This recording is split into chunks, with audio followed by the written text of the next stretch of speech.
안녕하세요. 김거희TV입니다. 최근에 또 자유한국당이 막말 프레임에 갇히고 있어요. 뭔가 이 막말 프레임이 견고해지는 것 같은 느낌이 들고 있습니다. 예전에는 홍준표 전 대표 시절에는, 홍준표가 당대표를 하던 시절에는 당대표 본인이 막말 프레임에 갇혀갖고 굉장히 고생을 많이 했어요. 무슨 말만 해도 막말이다 하니까 나중에는 뭔 말을 못해. 말을 하면 아무리 맞는 말, 위장평화 쇼다, 이런 얘기들. 지금 와서 생각해보면은 문재인은 쇼만 잘한다. 이 김정은을 나는 믿지 않는다. 김정은은 8번 거짓말을 한 집안이기 때문에, 김일성, 김정일, 김정은 줄줄이 거짓말을 한 집안이기 때문에 더 이상 나는 믿지 않는다. 오늘날 보면 어때요? 다 맞는 말이었어요. 그런데 어쨌든 그때 당시에는 막말 프레임에 갇혀서 그야말로 허우적댔었습니다. 그런데 지금 황교안 당대표는 본인은 굉장히 깨끗한 이미지, 좋은 이미지, 젠틀한 이미지를 가졌음에도 불구하고 주변에 있는 다른 의원들이나 이런 사람들이 막말 프레임에 갇히면서 그야말로 자유한국당이 싸잡아서 막말인 것처럼 또 막말 프레임 안에 들어가고 있는 형국이 되고 있습니다. 그런데 홍준표 당대표 때도 그렇지만, 그럼 왜 자꾸 자유한국당이 막말 프레임에 갇히게 되느냐? 저는 이거는 당 내에서 이것을 사과를 하거나 인정을 하는 다른 사람이 나타나기 때문이라고 보고 있어요. 홍준표 당대표 때도 마찬가지였어요.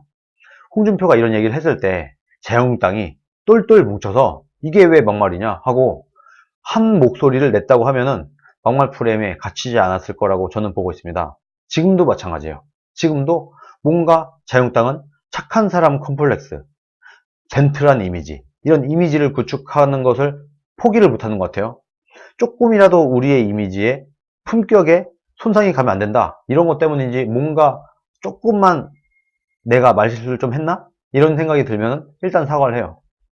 참, 사과를 요새는 일주일에 몇 번씩 사과를 하고 있는 것 같아요. 그러다 보니까 사과를 하면 할수록 막말 프레임에 갇히게 되는 이런 모순적인 상황이 계속해서 연출이 되고 있는 겁니다. 이렇게 생각하시면 될 것 같아요. 일반 국민들이 볼 때 원래 좌와 우, 원래 민주당과 자유한국당은 원래 그냥 얘네들은 싸우는 애들이에요. 일반 국민들이 볼 때. 그래서 자유한국당이 무슨 얘기를 할 때 민주당이 야 너네 왜 막말해? 민주당이 무슨 얘기를 할 때 자유한국당이 너네 왜 막말해? 막 서로 막 이러잖아요. 국민들은 그렇게 보고 있어요. 그런데 이때 어떻게 할 때 이 막말이 완성이 되느냐? 민주당에 있는 어떤 의원이 무슨 말을 했어요. 근데 이 의원이 아닌 다른 사람이, 다른 의원이나 당대표나 이런 사람이 대신 사과를 해줘요. 아니면 이 안에 있는 같은 당에 있는 어떤 의원이 이것이 막말이라고 인정을 해줘요. 예를 들어서 A라는 민주당 의원이 어떤 얘기를 했어요. 이 얘기를 듣고 자유한국당에서 왜 막말하냐 뭐라고 했어요. 근데 이때 민주당이 똘똘 뭉쳐서 이게 왜 막말이야 하고 싸울 때랑, 이때 이 민주당에 있는 당대표가 제가 대신 사과를 드리겠습니다, 혹은 다른 국회의원이 아 이거는 막말인 것 같아 라고 인정을 하게 되면은 이 얘기가 막말이 되는 겁니다. 자유한국당도 똑같은 거예요. 자유한국당에 있는 어떤 국회의원이 어떤 얘기를 했어요. 이 얘기를 보고 민주당에서 왜 막말해? 라고 공격을 해요. 이때 자유한국당이 똘똘 뭉쳐서 이게 왜 막말이야? 맞는 말이지. 지금 국민들의 민심을 우리가 대변한 거야 라고 하게 되면은 이렇게 막말이 견고해지지 않을 수 있어요. 그런데 이때 누군가가 대신 나와서 대신 사과를 하거나 아니면은 다른 국회의원 누군가가 나와서 이것이 막말이라는 것을 인정을 하게 되면 그 순간 이 얘기는 막말이 돼버리는 겁니다. 확정이 되는 거예요. 그래서 사과도 심사숙고를 해서 사과를 해야 되고, 인정하는 것도, 다른 국회의원이 인정하는 것도 함부로 해서는 안 된다라는 거예요. 자유한국당이 최근에 어떤 일이 있는지 아세요? 어떤 국회의원이 어떤 얘기를 했어. 일반 국민들, 아니면 본인이 그래도 우익이라고 생각하는 사람들이 볼 땐 속이 시원해. 차명진 의원의 세월호 발언, 정진석 의원의 세월호 발언, 5.18 발언, 이런 것들 다 마찬가지였어요. 일반 국민들이나 아니면 내가 우파라고 생각하는 국민들이 볼 때는 아, 속 시원해. 아, 정말 맞아. 저게 맞는 얘기야. 라고 하고 있는데 이때 사과를 해. 이 의원들을 징계를 해. 하게 되면은 자신이 우파라고 생각하던 국민들은 맥이 빠지는 거예요. 그냥 허탈해지는 거예요. 아, 이게 뭐야. 이렇게 된다니까요. 그리고 민주당이 볼 때도 오케이, 우리가 이겼어. 이렇게 되는 거죠. 거기다가 이 앞에 했던 이 국회의원의 말은 막말이라고 확정이 돼버리는 겁니다. 그래서 자당의 의원들을 함부로 징계해서도 안 되고, 사과를 함부로 해서도 안 되고, 사과를 남발해서도 안 되고, 다른 국회의원들이 한 말을 다른 정치인이, 같은 당에 있는 다른 정치인이 함부로 인정을 하는 표현을 해서도 안 된다. 그래서 오늘 황교안 당대표가 심사숙고해서 얘기를 해라, 이런 얘기를 했는데, 사과도 인정도 징계도 더 심사숙고를 해야 된다라고 저는 봅니다. 물론 말도 조심하면 좋죠.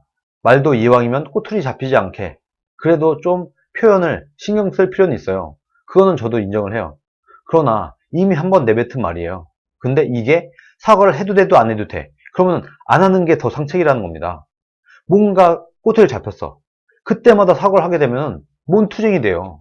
그리고 내가 무슨 얘기를 했어. 근데 내가 볼 때는 별로 사과 안 해도 될 것 같아. 그렇게 나는 생각하고 있어. 근데 당대표가 대신 나가서 사과를 해. 혹은 당대표가 당에서 당 지도부가 나를 징계를 해. 그러면 이 이후에 싸울 수가 있겠습니까? 내가 주눅이 들어서 내가 무슨 얘기를 했는데 나를 징계하네? 나는 이걸 사과할 생각이 없었는데 나보고 사과하라고 하네? 다른 국회의원이 내가 잘못했다고 하네? 같은 당에. 이렇게 돼버리면 이 다음에는 이 사람이 위축돼서 싸움이 안 되는 겁니다. 투쟁이 안 되는 거예요. 그렇게 가뜩이나 투쟁력 없는 자유한국당이 더 투쟁력이 없는 그런 정당이 돼버리고 만다. 그래서 발언도 조심해야 되겠지만 사과와 징계와 인정도 더욱더 조심해야 된다. 이런 거를 너무 하게 되면은 본인이 스스로 막말 프레임에 갇히는 거다. 내가 스스로 막말 프레임 안에 기어 들어가는 형국이 되고 만다. 이런 것을 자유한국당과 당 지도부가 명심을 해야 된다고 생각을 합니다. 자유한국당도 민주당처럼 좀 동료애, 동지애, 서로서로 좀 감싸주는 거. 영화 300 못 보셨어요? 영화 300에서 어때요? 방패를 딱 들고 내 옆에 있는 전우, 내 뒤에 있는 전우, 앞뒤로 서로 방패를 착착착착 해서 서로 믿고 지켜주지 않습니까? 그런 게 필요한 겁니다. 그런 동료애. 내가 내 동료를 지켜주겠다. 내 동료가 잘 되는 꼴을 못 보지 말고 자꾸 그렇게 하지 말고 내 동료를 내가 지켜주겠다. 내 동료 의원을 내가 한번 커버해주겠다. 이런 동료애를 자유한국당도 제발 좀 발휘를 해주시길 부탁을 드립니다. 오늘 영상은 여기까지 하겠습니다. 시청해주셔서 감사합니다.